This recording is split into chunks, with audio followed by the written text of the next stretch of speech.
दोस्तों नमस्कार। मैं राजेंद्र चहल जींद टीवी 24 पर आप सबका स्वागत करता हूं। साथियों, आज जींद के अंदर भारतीय जनता पार्टी की रैली थी, जिसमें डॉक्टर कृष्ण मिड्डा जी, डिप्टी स्पीकर जो जींद से विधायक हैं, उन्होंने पूरा जोर लगा रखा था रैली को कामयाब बनाने के लिए, और रैली को कामयाब भी बनाया। बड़ी संख्या में लोग पहुंचे यहाँ पर। डॉक्टर मिड्डा का जो गांव के अंदर सूख है, पीछे डॉक्टर मिड्डा के लड़के की शादी थी, उन्होंने पूरे उनके क्षेत्र के अंदर सबकी चूल्हा नोंद कर रखी थी और भारी संख्या में लोग उनके बेटे को आशीर्वाद देने के लिए आए। आज रैली के अंदर भी उनके मिलने वाले, जैसा उन्होंने शादी के अंदर निमंत्रण दिया था, उसी प्रकार भारी संख्या में लोग इस रैली के अंदर पहुंचे। लेकिन जितने शादी में पहुंचे थे, इतने रैली में नहीं पहुंचे। फिर भी रैली कामयाब थी। सबने, जितने भी आए थे, बरौली जी, डॉक्टर कृष्ण मिड्डा जी, इन्होंने सीएम नायब सैनी जी की बहुत तारीफ की और कहा कि राजा है नायब सैनी, और जो राजा से मांगने की जरूरत नहीं है, अपने आप दे जाएगा। नायब सैनी जी ने कहा कि मैं राजा नहीं, मैं सेवक हूँ और ये मेरा सौभाग्य है कि मैं जींद के लिए काम। लेकिन देखने वाली बात यह है, क्या घोषणा करने से सारी बात हो जाती है? क्या सारे काम हो जाते हैं? घोषणा कर दी। डॉक्टर कृष्ण मिड्डा ने जितनी भी उनको मांगे दी थी, वो सारी मांग सब आपकी जितनी भी मांगे हैं वो पूरी करूंगा, जितनी भी मांगे थी। उससे पहले जो बीजेपी के प्रदेश अध्यक्ष हैं बड़ौली जी, उन्होंने क्या कहा, पहले ये देखिए, ये आपको सुनाते हैं। उन्होंने जो नायब सैनी जी के बारे में कहा और अपने जो काम गिनाए बीजेपी के, वो देखिए। हुआ था और यहाँ जैसे ही सभा हुई थी, मुख्यमंत्री जी आपके बीच में आए थे और यही घोषणा की थी, जो अभी मिड्डा जी ने भी चर्चा की है कि मैं नौजवानों को रोजगार देने का पहले काम करूंगा। ऐसे मुख्यमंत्री आज हमारे बीच में, जिन्होंने रोजगार देने का काम किया और डीएससी समाज को जो सर्वोच्च न्यायालय का फैसला था, उसको पहली ही कलम से पास करने का काम किया, जो महिलाओं को 500 रुपए का गैस का सिलेंडर देने का काम किया, और महिलाओं को जो बड़ी घोषणा की थी लाडो लक्ष्मी के माध्यम से, जो 2100 रुपए का सम्मान देने का काम किया है। एक बार सभी बहनें ताली बजा के मुख्यमंत्री जी का धन्यवाद करेंगे। जो वायदा किया था उसको निभाने का काम किया है। हरियाणा के किसानों को जहां फसलों के दाम देने का काम किया है, हरियाणा के गन्ना के किसानों को सबसे ज्यादा भाव देने का काम किया है।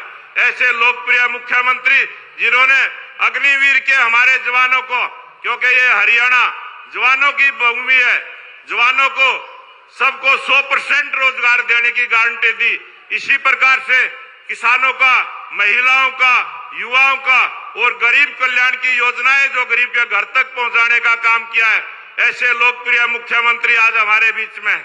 और मैं आपको बताना चाहता हूं कि तीसरी बार जो भारतीय जनता पार्टी की सरकार बनी है, इसी प्रकार से धन्यवाद देने के लिए और विकास की घोषणाएं करने के लिए आज ये 30वीं सभा है। 30 लोकसभा आज पूरी हो रही है और 31वीं महम की करेंगे। महम में भारतीय जनता पार्टी का विधायक नहीं है, लेकिन जो प्रधानमंत्री नरेंद्र मोदी जी का नारा था, जो भारतीय जनता पार्टी का नारा था कि सबका साथ, सबका विकास, सबका प्रयास और सबके विश्वास के साथ, हरियाणा में तेज गति के साथ आज 3 गुना हमारे हरियाणा के मुख्यमंत्री नायब सिंह सैनी की सोच है। दीर्घ सोच रखने वाले, दूरदर्शी सोच रखने वाले ऐसे मुख्यमंत्री नायब सिंह सैनी जी की जो योजना है, और इन्होंने जो हमारे गृह मंत्री अमित शाह जी आए थे, उनको एक 2047 का जो विकसित भारत और विकसित हरियाणा का जो डॉक्यूमेंट्स दिया था, उस पर आज हरियाणा सरकार अमल कर रही है। इसलिए मैं आप सबसे निवेदन करूंगा, आप निश्चिंत रहे। जो मिड्डा जी कह रहे थे कि कुछ नहीं मांगना, ये बगैर मांगे सबको दे के जाने वाले हैं। ऐसे मुख्यमंत्री हमारे बीच में हैं, तो मैं ज्यादा समय ना लेते हुए मुख्यमंत्री जी का धन्यवाद करने के लिए मैं आप सबका बहुत बहुत धन्यवाद। दोस्तों, ये थे बड़ौली जी, और इसके बाद नायब सैनी जी आए और उनके बारे में डॉक्टर कृष्ण मिड्डा ने क्या कहा वो देखिए, और कितनी तारीफ कर रहे हैं डॉक्टर कृष्ण मिड्डा। हक बनता है डॉक्टर कृष्ण मिड्डा, क्योंकि हमारे मुख्यमंत्री उनके जो क्षेत्र है उसके अंदर आए हैं, यहाँ पर रैली की और रैली कामयाब रही। डॉक्टर कृष्ण मिड्डा जो जनता आई थी उसको देखकर बहुत खुश थे। और क्या कहा कृष्ण मिड्डा ने, पहले मैं निवेदन करूंगा हमारे प्रांत के माननीय मुख्यमंत्री नायब सैनी जी, आपको अपने वक्तव्य रखने का काम करेंगे और जींद को सुगाते देने का काम करेंगे। मैं इनके बारे में भी एक बात कहना चाहूंगा, कुर्सी नहीं जिम्मेदारी का बोझ उठाते हैं, कुर्सी नहीं जिम्मेवारी का बोझ उठाते हैं, लोगों के भरोसे को दिल से निभाते हैं। ऐसा ही रहनुमा से रोशन है ये महफिल, ऐसे ही रहनुमा से रोशन है ये महफिल, जो हर लम्हा आवाम के काम आते हैं, जो हर लम्हा आवाम के काम आते हैं। जोर से तालियां बजा। तो ये थे डॉक्टर कृष्ण मिड्ढा। साथियों, नायब सैनी ने जो जींद के अंदर आए हैं, जींद के बारे में बड़ी अच्छी बातें कही। उन्होंने कहा कि चुनाव से पहले मैं जींद आया था, जींद के अंदर रैली करी थी, जींद के लोगों से आशीर्वाद मांगा था और मैं फिर मुख्यमंत्री बना। जींद के लिए कांग्रेस ने कुछ नहीं किया, ये भी कहा। और उन्होंने क्या कहा कि वो जींद के लिए क्या कुछ करना चाहते हैं, ये सारी बातें आपको सुनाते हैं नायब सैनी जी ने क्या कहा। ये हमारे लिए, खासकर मेरे लिए ये गर्व की बात है कि आज मैं माता जयंती देवी की इस पावन नगरी में आप सबके बीच आकर मुझे बहुत गर्व की अनुभूति हो रही है। साथियों, आज मुझे अपनेपन का ये अनुभव हो रहा है जब मैं आप लोगों के बीच में आज यहाँ उपस्थित हो रहा हूँ। साथियों, उसे मैं शब्दों में बयान नहीं कर सकता। साथियों, मैं सबसे पहले माता जयंती देवी, उनके चरणों में मैं शीश नवा करके प्रणाम करता हूं, उनको कोटि कोटि नमन करता हूं। साथियों, जींद की यह भूमि, ये परिश्रम और प्रगति का ये संगम रही है। साथियों, हरियाणा की ये वो धड़कन है जहां जब किसान अपना पसीना मिट्टी में मिलाता है तो देश के अन्न भंडार भरने का काम यहाँ का मेरा किसान करता है। साथियों, जब यहाँ का युवा संकल्प लेता है तो पूरी दुनिया में भारत की प्रतिभा का झंडा गाड़ने का काम मेरा यहाँ का युवा करता है। साथियों, इस वीर भूमि पर आयोजित इस धन्यवाद विकास रैली में आप इतनी भारी संख्या में पहुंचे हैं। साथियों, मैं कहना चाहूंगा, ये धन्यवाद और विकास रैली, धन्यवाद तो मैं आप सबका करने के लिए आया हूं कि आपने लगातार नॉन स्टॉप नरेंद्र मोदी जी के नेतृत्व में तीसरी बार भारतीय जनता पार्टी की सरकार को बनाया है। और विकास की अगर हम बात करें तो विकास की गति ये 3 गुना इस जींद के अंदर ये आप लोगों को दिखाई दे रही है। साथियों, आपकी यह विशाल उपस्थिति इस बात का जीवंत प्रमाण है कि आपने हमारी सरकार की नियत, नीति और अंत्योदय के संकल्प पर, अपने समर्थन पर ये नॉन स्टॉप तीसरी बार मोहर लगाई है। इसी अटूट विश्वास की शक्ति है कि हरियाणा में भारतीय जनता पार्टी को लगातार आपका तीसरी बार आशीर्वाद मिला है। साथियों, ये हमें तीसरी बार यहाँ आप सबकी सेवा करने का ये सौभाग्य प्राप्त हुआ है। इसके लिए मैं आप सबका पुनः दिल से हार्दिक आभार भी व्यक्त करता हूं। साथियों, आपको मैं विश्वास दिलाता हूं कि ये जींद के विकास में, इस विकास के पहिए को हम रुकने नहीं देंगे। इसको 3 गुना गति से आगे बढ़ाने का काम ये हमारी सरकार करेगी। हम कोई कोर कसर यहाँ के विकास के लिए नहीं छोड़ेंगे। साथियों, मैं आज जब यहाँ आपके बीच आया हूं तो विकास की एक नई दिशा इस क्षेत्र को मैं आज देने के लिए आपके बीच में उपस्थित हुआ हूं। साथियों, मैंने अभी आपके बीच में अभी लगभग जींद विधानसभा के लिए, एक विधानसभा के लिए, जींद की विधानसभा के लिए 253 करोड़ और के 15 विकास कार्यों की परियोजनाओं के उद्घाटन और शिलान्यास करने का मुझे अवसर मिला है। साथियों, 253 करोड़ रुपए के जेएनयू की तस्वीर को हमारी सरकार ने पिछले 10 वर्षों के अंदर 11 वर्षों में नरेंद्र मोदी जी के नेतृत्व में साथियों बदलने का काम किया है। और मुझे खुशी है कि इनमें से 112 करोड़ 14 लाख रुपए की लागत के 3 उद्घाटन किए हैं और 140 करोड़ 87 लाख रुपए की लागत के 12 शिलान्यास भी हमने किए हैं। साथियों, मैं ये भी बताना चाहता हूं कि इस हलके के विकास को गति देने के लिए हमने पिछले 11 वर्षों में यहां पर 125 सीएम अनाउंसमेंट किया था।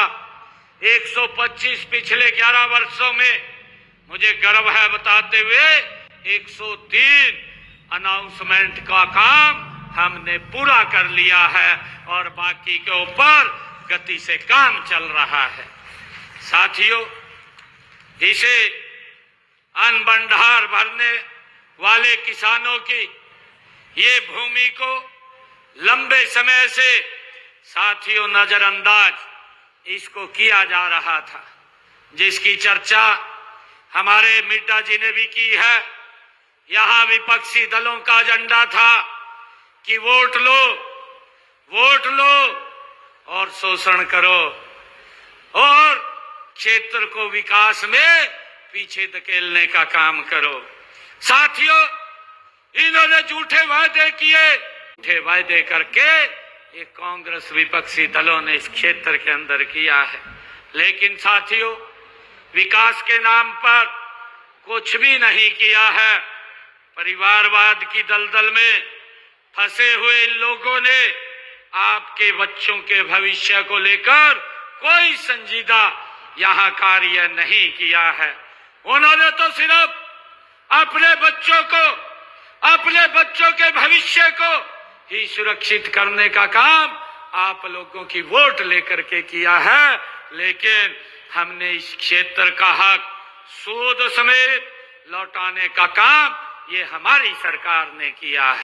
मैं ये भी बताना चाहूंगा कि आपने जिस विश्वास के साथ हमें लगातार तीसरी बार हरियाणा के लोगों की सेवा करने का मौका दिया है, वह हमारे लिए एक बहुत बड़ी जिम्मेवारी है। साथियों, यह जनादेश हमें यह याद दिलाता है कि हमें और अधिक सजग और अधिक समर्पण भाव से आज गति से काम करना है और हर एक उस वादे को हमने पूरा करना है जो हमने आपसे किया है। साथियों, हमने जो कहा है उस बात को हमारी सरकार ने पूरा किया है। साथियों, इसका प्रमाण है, मैं यह भी आप लोगों को बताना चाहूंगा कि हमने पिछले विधानसभा के चुनाव में यही जिंद की ऐतिहासिक भूमि पर मैं सबसे पहले जब मैंने अपना चुनाव प्रचार का प्रारंभ किया था, सबसे पहले मैं आप लोगों के बीच में आपका आशीर्वाद लेने के लिए आया था और मुझे ये गर्व है कि आपने वो भरपूर आशीर्वाद दिया है और उसका परिणाम है कि मैंने आपसे इसी भूमि के ऊपर 217 संकल्पों का एक वायदा किया था और 1 साल हमारी सरकार को हुआ है। आपके आशीर्वाद से हमने 60 संकल्पों को आज उसके पूरा कर दिया है। 157 संकल्पों के ऊपर गति से काम चल रहा है। हमने जो कहा है उसको पूरा किया है। साथियों, आज अगर हरियाणा के विकास के नए कीर्तिमान आज हरियाणा स्थापित कर रहा है, इसके पीछे देश के यशस्वी प्रधानमंत्री आदरणीय नरेंद्र मोदी जी का वो विजन है, उनका आशीर्वाद है। साथियों, उस आशीर्वाद और विजन से हम गति से इसमें काम कर रहे हैं। साथियों, मुझे ये भी खुशी है कि आदरणीय मोदी जी ने जो एक संकल्प लिया है, उन्होंने 2047 विकसित भारत का एक संकल्प हम सबको दिया है। ये संकल्प केवल एक देशवासियों के सामने रखा गया एक लक्ष्य नहीं है, बल्कि यह एक आंदोलन है कि हमने देश को गति से आगे बढ़ाना है। साथियों, हम सब ने मिलकर के ये संकल्प लिया है कि आदरणीय प्रधानमंत्री जी के उस संकल्प को गति से पूरा करने का काम ये हरियाणा करेगा और उसमें विकसित हरियाणा को आगे बढ़ाने का काम, आप लोगों के सपने साकार करने का काम, विकसित भारत के सपनों को साकार करने का काम ये हमारी हरियाणा की सरकार वो करेगी।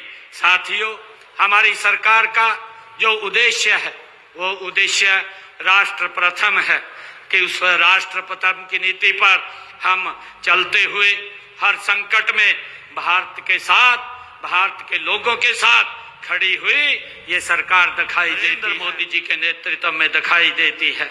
साथियों, माननीय प्रधानमंत्री जी का मैं आभार व्यक्त करना चाहूंगा। जब भी देश के ऊपर कोई प्राकृतिक आपदाई वैश्विक संकट आया, आदरणीय नरेंद्र मोदी जी देश के लोगों के साथ कंधे से कंधा मिलाकर के खड़े हुए। और साथियों, इसी प्रकार हमने जो हमारे ओबीसी समाज की जो पिछड़े वर्ग की क्रिमिनल की व्यवस्था थी वो 6 लाख रुपए थी, आप लोगों की मांग थी कि इसको बढ़ाया जाए, हमने 8 लाख रुपए इसको बढ़ाने का काम किया है। साथियों, इसी प्रकार मैं बताना चाहूंगा, हमने ये निर्णय किया है कि गरीब परिवारों को मुख्यमंत्री आवास योजना शहरी के तहत शहरों में 18,470 गरीब परिवारों को प्लाट और फ्लैट देने का काम भी ये हमारी सरकार निरंतर इसको जारी रखेगी। हरियाणा प्रदेश के 22 जिलों में अटल कैंसर केयर सेंटर्स खोलने का काम ये हमारी सरकार ने किया है। इसका लाभ मेरे हरियाणा प्रदेश के लोगों को मिलेगा। जो कैंसर से पीड़ित पेशेंट हैं उनको इसका एक बहुत बड़ा लाभ मेरे हरियाणा प्रदेश के लोगों को मिलेगा। और हमारे कृष्ण मिड्डा जी ने ये कहा है, क्योंकि इन्होंने एक पूरा मांग पत्र मेरे को दिया था और मैंने उस पूरे के पूरे मांग पत्र को स्वीकार कर लिया। एक भी मांग इनकी ऐसी नहीं छोड़ी जो हमने पूरी ना की हो। साथियों, इन्होंने जो बातें कही थी, परंतु ये आप लोगों के बीच में बोल रहे थे कि राजा से कुछ मांगना नहीं चाहिए, परमात्मा से कुछ मांगना नहीं चाहिए। मैं एक बात मिड्डा साहब मैं स्पष्ट करना चाहता हूं, मैं राजा नहीं हूं, मैं तो एक गरीब परिवार का एक सेवक हूं जो हरियाणा के लोगों ने मुझे जिम्मेवारी दी है, मैं उसको निभाने का काम कर रहा हूं। मैं ये भी कहना चाहता हूं, मैंने बताया है कि हमारी सरकार ने जींद के अंदर 11 वर्षों में कितनी गति से काम किया है। अब 3 गुना गति से और इस क्षेत्र का विकास होगा। जो आपने कहा है कि सिविल अस्पताल से पांडु पिंडारा फ्लाईओवर गोहाना रोड तक डिवाइडर का रेनोवेशन कराया जाए, इसकी मैं घोषणा करता हूं। इसके ऊपर 4.5 करोड़ रुपए की ये लागत आएगी। ठंडी हलवाई की दुकान से वाया रामराय गेट से झांझ गेट से रुपया चौक तक मॉडल सड़क बनाई जाए, इसकी भी घोषणा करता हूं। ये मॉडल सड़क जो आपने कही है ये पूरी की पूरी बनाई जाएगी। रानी तालाब के नजदीक ऑडिटोरियम व पार्किंग बनाई जाए, इसकी भी मैं घोषणा करता हूं, जिसके ऊपर 60 करोड़ रुपए की लागत आएगी। फायर स्टेशन कार्यालय को पुराने बस स्टैंड की वर्कशॉप की भूमि उपलब्ध होने पर शिफ्ट किया जाएगा, इसकी भी मैं घोषणा करता हूं। और जो आपने कहा है कि पालिका बाजार को स्मार्ट बाजार की तर्ज पर विकसित किया जाए, इसको पालिका बाजार को स्मार्ट बाजार की तरह विकसित किया जाएगा, इसकी भी घोषणा करता हूं। आपने जो कहा है कि शहर की विभिन्न सड़कों पर डेकोरेटिव पोल व लाइट लगाई जाए, इसकी भी मैं घोषणा करता हूं। शहर की विभिन्न सड़कों पर डेकोरेटिव पोल व लाइट लगाई जाएगी। आपने कहा है कि पुराने बस स्टैंड की भूमि नियमानुसार ट्रांसफर वो की जाए, एक कम्युनिटी सेंटर वहां बनाया जाए। वहां पर मैं कहना चाहूंगा कि पुराने बस स्टैंड की जो जमीन है नीमा के अनुसार उसको ट्रांसफर होने उपरांत कम्युनिटी सेंटर का निर्माण वहां पर कराया जाएगा। आपने कहा है कि जींद जयंती देवी मंदिर के सामने बनी मीट मार्केट को शिफ्ट किया जाए, इसको भी शिफ्ट करवाया जाएगा। इसकी भी मैं घोषणा करता हूं, जिसके ऊपर लगभग 5 करोड़ रुपए की लागत आएगी। वार्ड नंबर 30 में जेडी 7 जो बंद हो चुका है, उस पर करीब 50,000 की आबादी को सुविधा देने हेतु उस जमीन पर पार्क बनाने की आपने मांग रखी है। मैं वार्ड नंबर 30 में बंद हो चुके जेडी 7 पर भूमि उपलब्धता के आधार पर पार्क निर्माण करवाया जाएगा, इसकी घोषणा करता हूं। आपने जुलानी में पशु अस्पताल का निर्माण करवाने की मांग रखी है। जुलानी में पशु अस्पताल का निर्माण कराया जाएगा, इसकी भी मैं घोषणा करता हूं। आपने गांव अमरेडी में पशु अस्पताल की बिल्डिंग जर्जर हो चुकी है, उसका नया भवन बनवाया जाए, इसके नए भवन बनवाने की भी मैं घोषणा करता हूं। इस बिल्डिंग का नव निर्माण कराया जाएगा। हैबतपुर की लगभग सभी बिजली बिल क्लियर है। आपने कहा है कि इसको जगमग योजना के साथ जोड़ा जाए, 24 घंटे यहाँ बिजली दी जाए। हैबतपुर को हमारा गांव जगमग योजना के तहत जोड़ा जाएगा, उसमें 24 घंटे बिजली उपलब्ध कराई जाएगी। आपने जींद शहर के शिव चौक से सिटी थाना तक वाया पंजाबी बाजार मेन बाजार में दुकानों की सुरक्षा हेतु बिजली लाइन अंडरग्राउंड की जाए, इसकी मांग आपने रखी है। मैं इसकी भी घोषणा करता हूं और इसके ऊपर लगभग 5 करोड़ रुपए की लागत आएगी। आपने गांव जुलानी के खेतों की बिजली की तारों को दुरुस्त कराने की बात कही है। जुलानी के खेतों की बिजली की तारों को दुरुस्त कराया जाएगा, इसकी भी मैं घोषणा करता हूं। आपने जींद में प्रस्तावित पैरामेडिकल कॉलेज को जींद के सामान्य अस्पताल की खाली पड़ी जमीन में बनाए जाने की घोषणा ये आपने मांग रखी है कि इसका प्रस्ताव विभाग में विचाराधीन है। मैं जींद में प्रस्तावित पैरामेडिकल कॉलेज को जींद के सामान्य अस्पताल की खाली पड़ी जमीन में बनाए जाने की फिजिकल जो फिजिबिलिटी है प्राप्त होने के उपरांत उसके ऊपर अवश्य कार्रवाई वो की जाएगी। गांव अहीरका में उप स्वास्थ्य केंद्र खोला जाए, ये आपने मांग रखी है। अहीरका में उप स्वास्थ्य केंद्र खोला जाएगा। जींद में सामान्य अस्पताल में जर्जर हुए शवगृह का पुनर्निर्माण कराया जाए, इसका भी शवगृह का पुनर्निर्माण कराया जाएगा, इसकी भी मैं घोषणा करता हूं। राजकीय महाविद्यालय जींद में 8 ब्लॉक का निर्माण कराया जाए, ये आपने मांग रखी है। राजकीय महाविद्यालय जींद में 8 ब्लॉक का निर्माण चरणबद्ध तरीके से कराया जाएगा, इसकी भी मैं घोषणा करता हूं। आपने कहा है कि HSVP कार्यालय परिसर सफीदो रोड जींद का निर्माण कराया जाए। HSVP कार्यालय परिसर सफीदो रोड जींद का निर्माण कराया जाएगा, जिस पर 5 करोड़ रुपए की लागत आएगी। दोस्तों, आपने नायब सैनी जी को सुना। आप सबका क्या मानना है? जो ये घोषणाएं की हैं, क्या उधर अतल पर उतरेंगी? जो सफीदों रोड है, अगर आप जाते हो बीच में खंबे खड़े रखे हैं, कितनी यहाँ पर मौतें होली, इसके बारे में कोई चर्चा नहीं। लेकिन ये जो रिलायंस का जो बायोगैस का एक लगी है यहाँ पे गुहाना रोड के अंदर, तो यहाँ पे आप देखोगे कि रात को इतना धुआं छोड़ता है, लोगों को सांस लेना दुर्भर है। इसके बारे में कोई चर्चा नहीं। आप सबका क्या मानना है तो हमें कमेंट करके जरूर बताना। दोस्तों, हमारे इस वीडियो को लाइक करना, ज़्यादा से ज़्यादा शेयर करना, वह अपने जिस साथी ने हमारा ये जो चैनल है जीन टीवी 24, अगर ये सब्सक्राइब नहीं किया हो तो इसको सब्सक्राइब कर। धन्यवाद दोस्तों। मैं राजेंद्र चहल, जीन टीवी 24। नमस्कार।